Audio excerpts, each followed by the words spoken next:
falar de café com sociologia? É um desses bate-papos que envolve a discussão do conhecimento de uma forma informal. Vou inaugurar aqui agora o Achocolatado com História. Muito mais interessante, não é? Então vamos lá, pessoal. Vamos para as nossas formalidades. Bom dia, boa tarde, boa noite para você que me assiste. É aluno do terceiro ano do ensino médio. Vamos para mais uma videoaula de história. Essa é a nossa videoaula de número 8.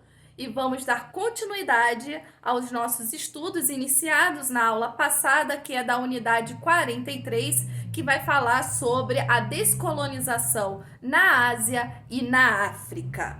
Lembrando, novamente, o meu nome é Adriana, sou professora aqui no Sistema Positivo de Ensino.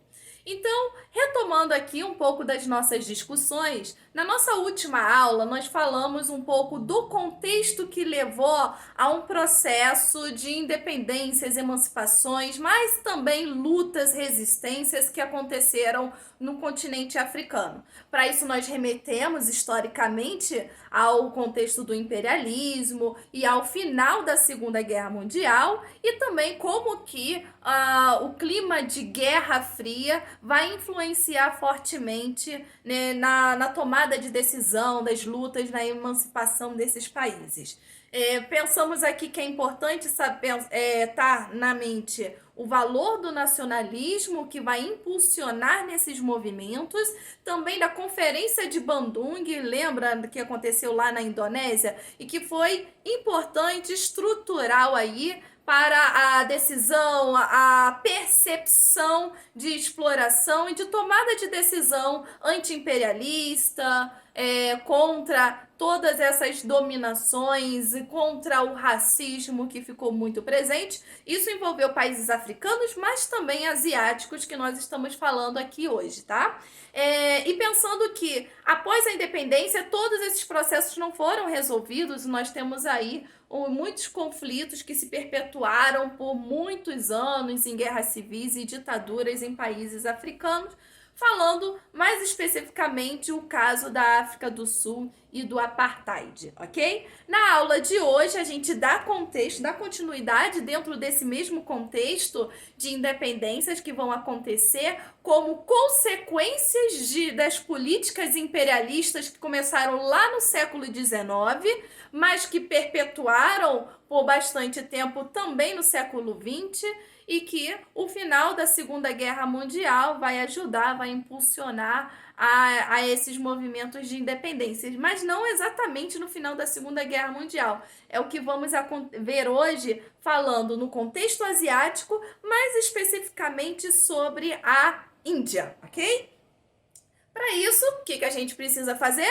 Sempre que fazemos aqui, é historicizar, é pensar um pouco sobre qual é o contexto, qual é o cenário desse local. Vamos lembrar que a Ásia também foi alvo de colonização lá no século XV, XVI. Você lembra do seu professor falando, das grandes navegações e Vasco da Gama que sai em busca das especiarias? Aonde que eles buscavam? Na Índia. Né? Então nós temos aí colonizações acontecendo no século XV e XVI, vai se manter por um tempo, mas a distância ela é um fator que impede, ela é um fator aí difícil de controle, mas isso não vai impedir aí que a colonização, para você ter uma ideia, lá no sul da China, perto de Hong Kong, existe uma província chamada Macau, que foi independente, foi colonizada por portugueses até 1999. Macau hoje, se você andar pelas ruas, nossa, vou andar nas ruas de Macau, mas se você pode ver em imagens, em foto, quem sabe, né? Vai que ir até lá, as ruas elas estão escritas em português. São marcas da colonização, não só do século XV, mas a gente também está falando de colonização durante o imperialismo. Então, essa região, a gente está falando aqui de China, a região que a gente chama de Indochina, a Indonésia, Sri Lanka, Índia, foram dominadas por potências que aqui nós podemos destacar a Inglaterra, a Holanda, a França, E o próprio Japão, durante a Segunda Guerra Mundial, vai ter um controle muito forte sobre essa região. Mas essa dominação, ela se dá muito mais econômica do que presencial. Diferente do caso que nós vamos analisar aqui hoje especificamente, pela sua recorrência em vestibulares, para você que está atento, visualizando uma universidade aí, o caso da Índia, ele é bastante cobrado, tá bom? Para você entender as especificidades, da mesma forma que a gente fez lá, quando estudamos no caso dos países africanos, vai lá no seu material e você vai compreender algumas especificidades, né, de independência desses países. Está na página 28 e 29. Por exemplo, a região que a gente chama de Indochina, né, abaixo da China, vai se fragmentar e formar novos países aí, que é Laos, Camboja e Vietnã. E os casos que vêm por aí, por exemplo, China, Vietnã, Coreia do Sul, fique despreocupado. Nós vamos continuar falando sobre isso nos próximos episódios das nossas videoaulas. Para a gente falar aqui, vamos falar especificamente da China, como eu falei, dessa relevância, dessa importância. Tem um cabelinho aqui que está me incomodando. Peraí. Pronto. Eu sou...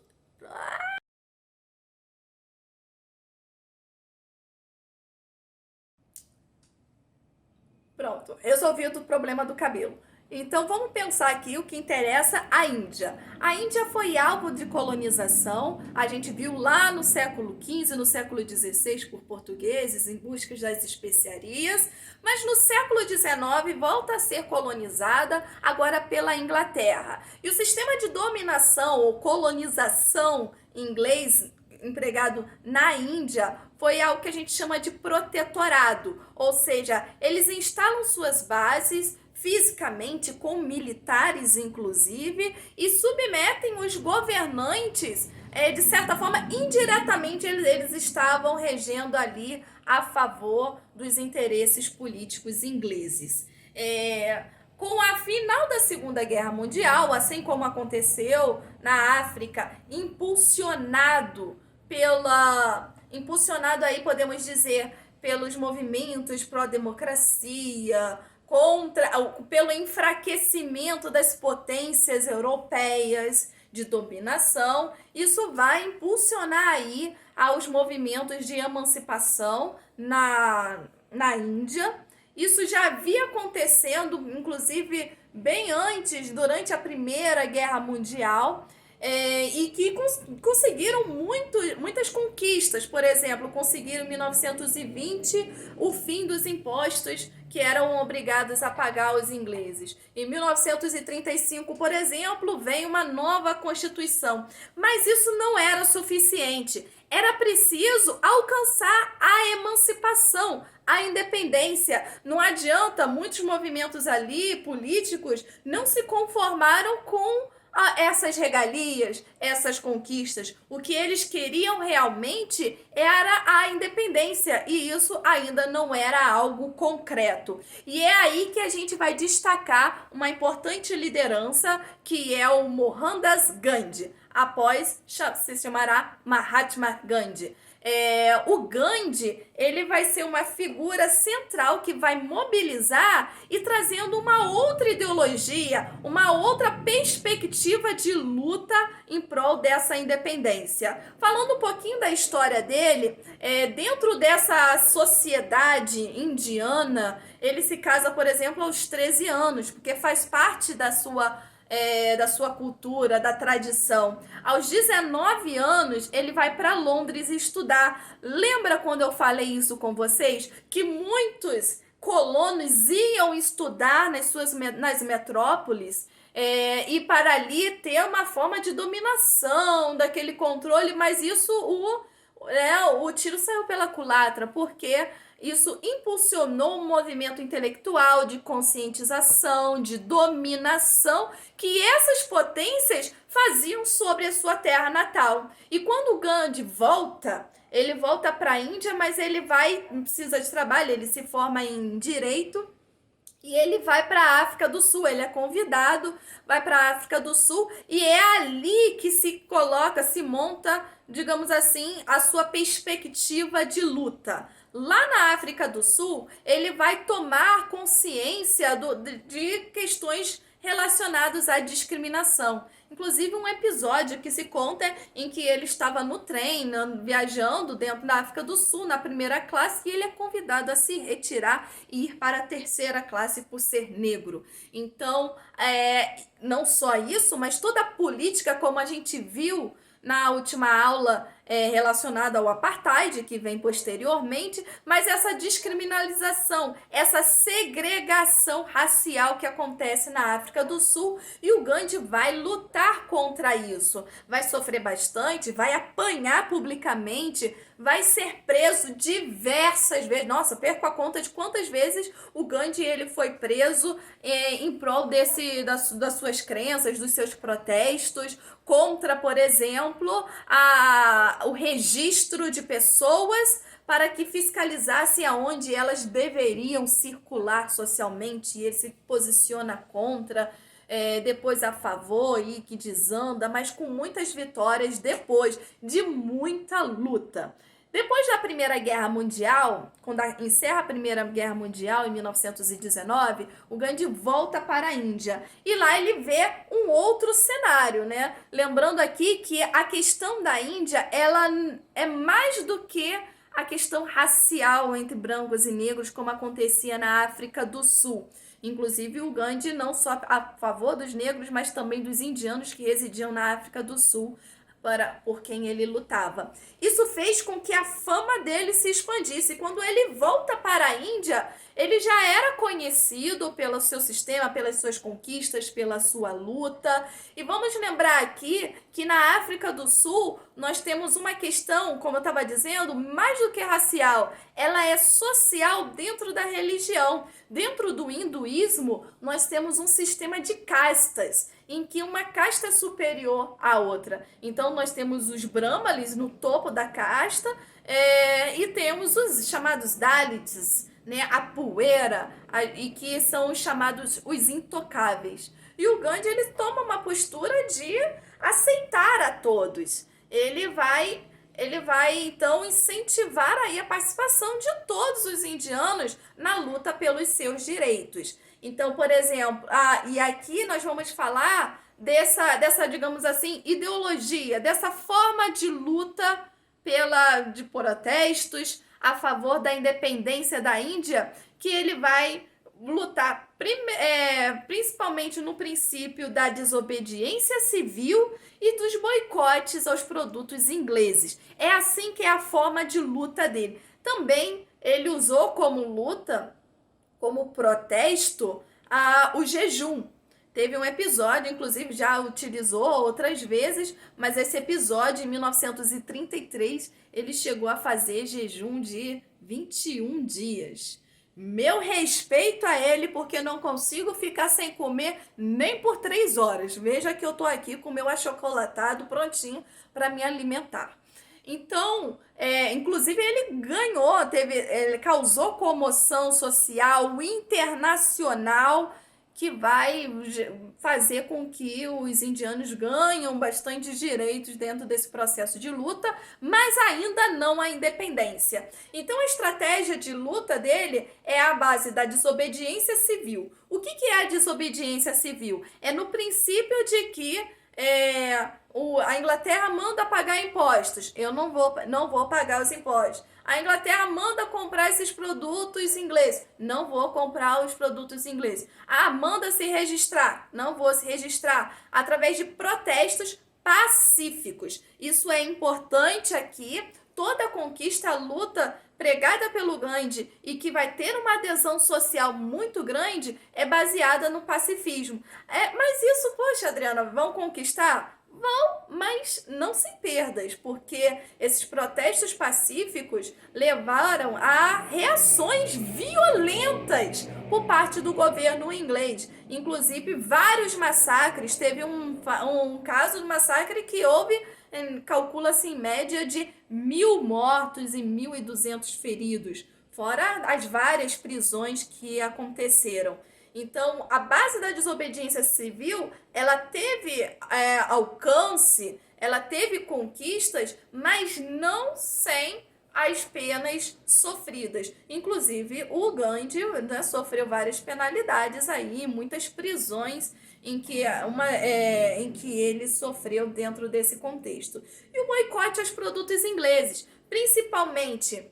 A gente vê aqui a relação do Gandhi de incentivar a produção nacional, a valorização do produto indiano, principalmente que era uma tradição deles na produção do algodão. Então ele vai fazer a campanha: não compre produtos ingleses, não compre em tecidos algodão inglês, faça seu próprio algodão, e as rodas de fiar voltam a funcionar na Índia. E o outro também é um episódio conhecido em relação ao sal. Ele vai falar: não comprem sal, porque a Inglaterra fazia com que comprasse o sal inglês. Sendo que você pode produzir sal na sua própria terra, para que você vai pagar mais caro se você pode pagar algo mais barato, muito mais barato, na produção nacional? Então, esse incentivo da produção nacional vai acontecer. Daqui a pouco eu vou falar de um episódio envolvendo essa questão do sal. E aqui vai uma dica já minha para vocês, que é ver lá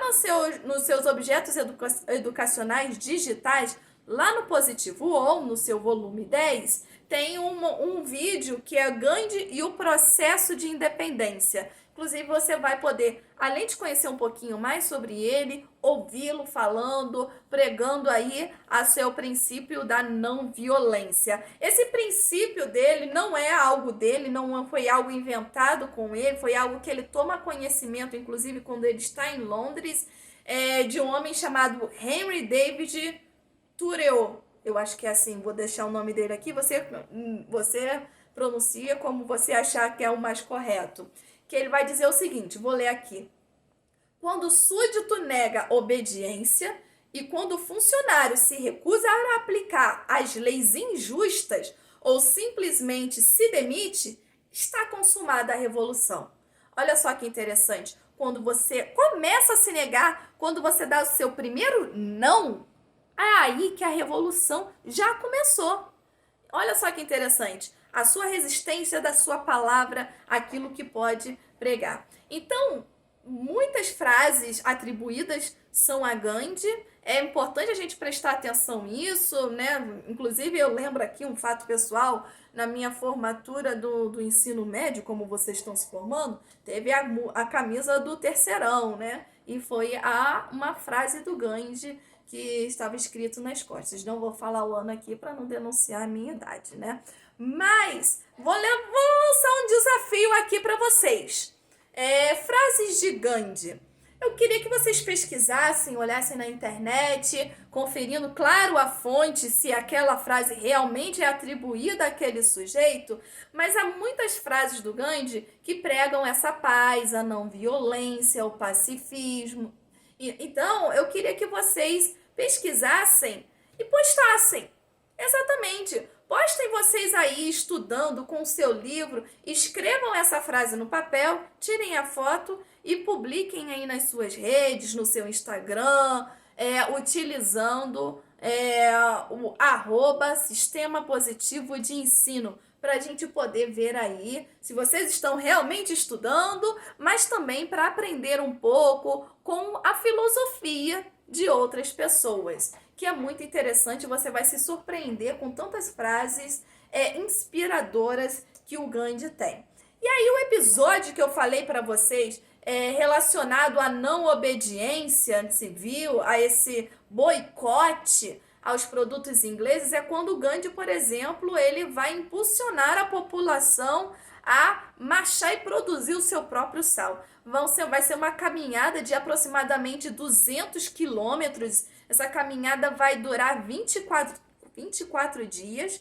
Ela começa com 76 pessoas, 78, corrigindo aqui, e ela vai terminar com 5.000 pessoas. É uma caminhada até o litoral, e lá as pessoas são convidadas a, pegando a água do mar, a deixar secar e produzir o seu próprio sal.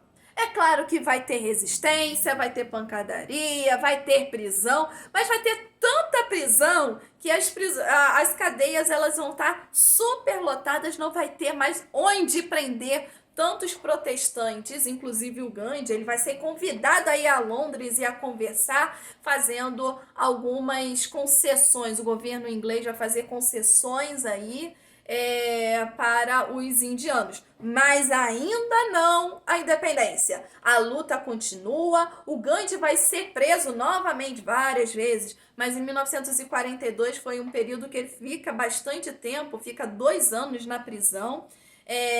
E aí essa marca aí dessa reação violenta, sempre violenta dos ingleses. Lembrando que nós estamos no contexto de Guerra Fria. E qual vai ser o posicionamento, por exemplo, dos Estados Unidos? De apoiar os indianos, apoiar a independência. Inclusive, os Estados Unidos vai declarar boicote aos produtos ingleses. Não vou comprar produtos ingleses enquanto não vier a independência da Índia. Então, você vê uma comoção social, é por questão humanitária? Sim, mas também tem seus interesses econômicos por aí, né? A gente sabe como é que rola isso. E a independência, ela é finalmente conquistada em 1947. Pronto! Todos viveram felizes para sempre? Você sabe que não é assim que a banda toca e quais são as consequências pós-independência na Índia. Lembrando que a Índia existe diversas religiões. A questão da Índia, mais do que racial, como eu disse, ela é religiosa. E aí nós temos, por exemplo, budistas, hinduístas, muçulmanos, cristãos também, mas principalmente os 2 grupos maiores de rivalidade religiosa dentro da Índia é entre hindus e muçulmanos. Essa briga ela vai permanecer por um tempo e que vai levar a essa cisão, a essa divisão. Então a Índia ela se fragmenta, é criado um território para os muçulmanos que se chama Paquistão e é o território chamado Índia para os hindus. Lembrando, depois vai vir várias séries de separações e dependências do território indiano.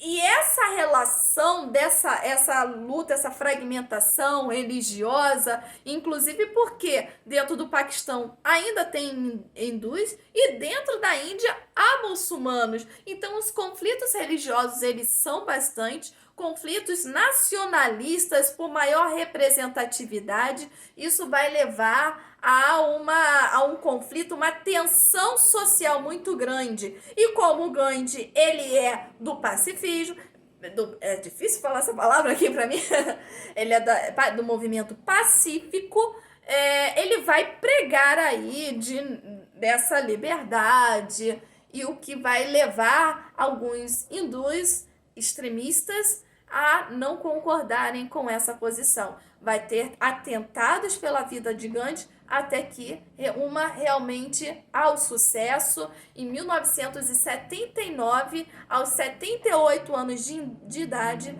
o Gandhi vai ser assassinado, né? Então, por um hindu extremista que não concorda a essa sua postura social, a sua postura política dentro desse contexto. Ok? Encerramos aqui o nosso contexto de independência na África e na Ásia e vamos pensar sobre as nossas tarefas. Você acha que eu esqueci? Então, nós temos aqui 3 exercícios para vocês resolverem que a gente vai solucionar lá na nossa live, ok? O primeiro, ainda no seu livro didático, no volume 10, lá na página 29, na seção Hora de Estudo, eu quero que você faça o exercício de número 1, ok? Os próximos exercícios estão lá no seu livro de atividades correspondente ao volume 10, que é lá na página 15, o exercício de número 9, e na página 16, o exercício de número 13, ok? Então, aqui fica meu desejo de bons estudos, se dediquem. Eu quero ver vocês marcando aí no desafio das frases do Gandhi. E daqui a pouco a gente se encontra no meio da semana na nossa live. Então, Um abraço, um beijo para vocês e até a próxima.